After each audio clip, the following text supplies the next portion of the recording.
One dynamic wing wizard from Wales became the greatest player in the nation's history. We're not talking Ryan Giggs. How did a speedy but defensively suspect left back get turned into one of the deadliest attackers in world footballer? We're going to chart the meteoric rise of Gareth Bale and ponder just whether this guy gets enough appreciation, particularly from fans of Real Madrid. Was Bale all that? How good was Gareth Bale actually?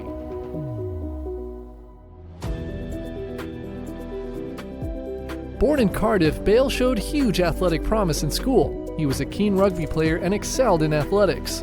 In fact, at 14 years old, Bale clocked 11.4 seconds in the 100 meters, and that blistering speed would later become one of his biggest strengths. Of course, there was another sport which Bale showed a clear talent in, and that was football. He joined the prestigious and highly productive Southampton Academy at 9 years old. The club's record at bringing through elite youngsters is superb. This is the academy that raised Theo Walcott, Alan Shearer, Matt Letizia, Adam Lallana, Alex Oxlade-Chamberlain, James Ward-Prowse, Kevin Phillips, Wayne Bridge, and Tyrone Mings. And breathe. He was so good, in school he was told by his PE teacher that he was only allowed to play one-touch football and not use his favored right foot, just to give the other kids a fighting chance. After 7 years rising through the youth ranks, Bale got his chance in Southampton's senior team. In April 2006, at just 16 years and 275 days old, Bale made his first team debut. He became the second youngest ever player to feature for the club, behind Theo Walcott. In August, at the start of the next season, Bale scored his first goal for the club and showed off another of his special skills, his set-piece ability. Bale smashed in a free kick against Derby. That season, Bale, despite his young age, established himself as a first-team regular for the club. People were taking notice. Tottenham Hotspurs were taking notice.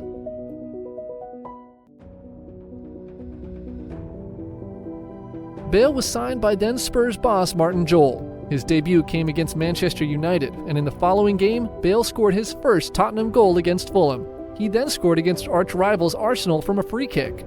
Tottenham were struggling at the time, though, and Jol was sacked in October, replaced by Juan de Ramos. Bale's form wasn't great either, with the team regularly guilty of poor defending. It got worse for Bale, though, after suffering ligament damage in his ankle. It ruled him out for the rest of the season.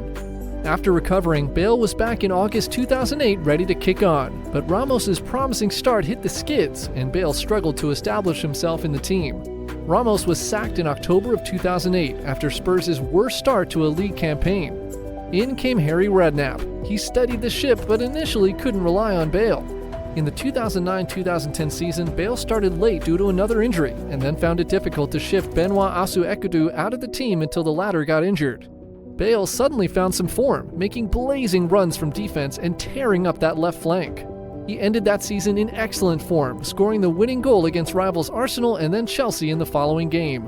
He was named the Premier League Player of the Month for April, and Spurs' miraculous season turnaround saw them finish in the top 4.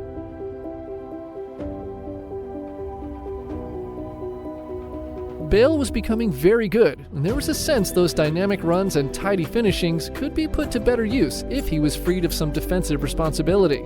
Redknapp had a selection dilemma at left back, it seemed, as well as an issue betting Luka Modric into the team as a left winger. The answer seemed simple enough, and Redknapp moved Bale further up the pitch and cut him loose.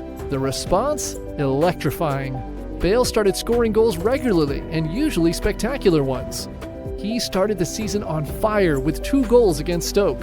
He was also clocking up assist after assist for the club, memorably all 4 goals in a 4-0 win against Young Boys in the Champions League qualifying game. Bale had managed to turn his career around. Redknapp once admitted that Sir Alex Ferguson told him to drop Bale when the Welsh wonder was struggling in those first few months of his tenure. He ignored that advice, and it paid off handsomely. One of Bale's most defining games came against Inter Milan when he scored a phenomenal hat-trick. He finished the 2010-2011 season as the PFA Players' Player of the Year, scoring 11 goals in 41 games and dazzling fans with his marauding runs, followed by 12 in 42 games in the following season. Bale had been linked with clubs like Barcelona, Manchester United, and Real Madrid. Redknapp, despite leading Spurs to another 4th-place finish, was sacked in May 2012, which only added fuel to the fire regarding Bale. However, Bale stayed to play under Andre Villas-Boas. The new boss struggled, unable to live up to comparisons with Jose Mourinho having also managed Porto and Chelsea. Bale, on the other hand, had an incredible season, scoring 26 goals in all competitions and kicking up to another level. He'd become a world beater with a hunger for big games and winning trophies. It was clear that wouldn't happen at Tottenham.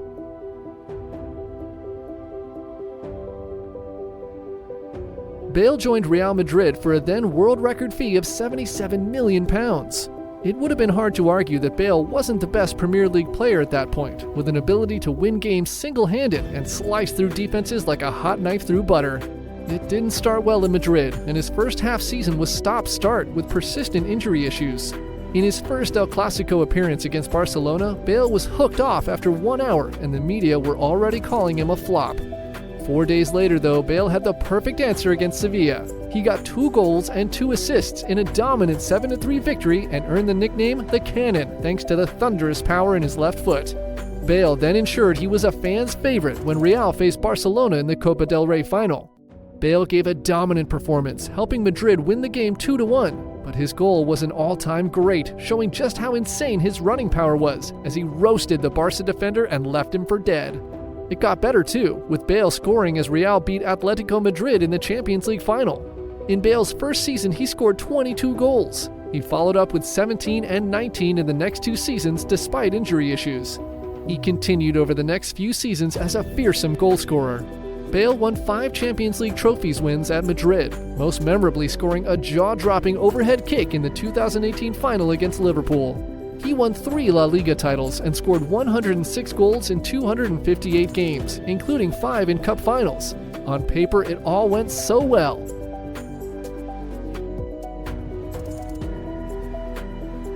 Bale was far and away the star man for the Wales national team, and a man fans expected to drag them through games.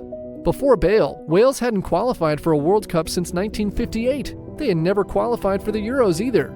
Bale finally led them to a tournament in the 2016 Euros. That was an incredible achievement itself, but Wales were the surprise team, reaching the semi-finals, with Bale scoring 3 goals along the way. They qualified for Euro 2020, reaching the knockout stage, and then Bale helped the team to their first World Cup since '58. He scored what would be his last goal for the national team against the USA, but Wales were eliminated in the group stage.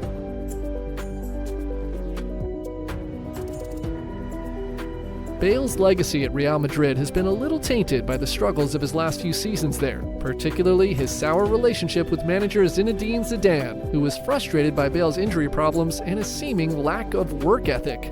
Zidane also suggested Bale preferred to play golf than football. Bale also became annoyed by the Real Madrid hierarchy for blocking a potential and lucrative move to China. Fans were also annoyed by Bale, and the noise from the club and Spanish media painted a picture of a player who didn't care. While celebrating a goal that helped Wales qualify for Euro 2020, he celebrated by a Welsh flag that read Wales, Golf, Madrid in that order. It enraged the Real fans. Eventually, Bale managed to get a loan move back to Tottenham. Though he wasn't quite the same unstoppable machine that left the club 7 years before, Bale still managed to score 16 goals in 34 games for the team. After returning, Bale had a final injury-ravaged season with Real with 7 brief appearances in all competitions. His final Champions League appearance was a 4-minute cameo against Chelsea. He eventually made a permanent move away from Real, and after a short injury-hit spell with LA Galaxy, Bale retired with his body unable to keep up with the demands of elite football. Bale was a sensational player, able to deliver on the big occasions, and perhaps he was undervalued. Surely the best British player to ever grace La Liga. How good do you think Bale was? Let us know in the comments and be sure to like and subscribe.